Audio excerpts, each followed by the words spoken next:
Mga ka-Soundworks, ngayon ay nagre-repair tayo ng Krill 16. Ang problema ng amplifier na ito ay walang audio output itong kabilang channel. Pero paglagyan natin ng signal, umiilaw itong signal indicator pero walang audio output. So nung nag-audio check tayo gamit ang ating tester, so dito sa coil na ito ay may nasi-sense tayo na audio. Ito kasi ang lalabasan ng audio bago pumasok dito sa ating relay.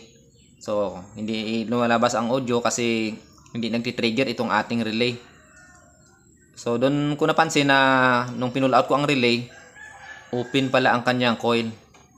So palitan natin itong relay mga ka-Soundworks.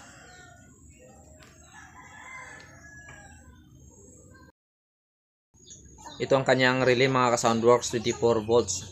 Pero ang problema, walang available sa ngayon dito sa amin ang 24 volts. Puro 12 volts ang nandito. Kaya ito nag-pull out na lang kami ng galing sa inverter type na welding machine.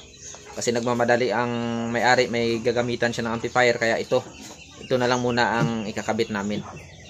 Itong galing sa inverter type na welding machine. So ito mga ka-Soundworks, so natapos na natin. Ngayon mag-audio check tayo. Grabe mga ka-Soundworks, ang lakas ng fan.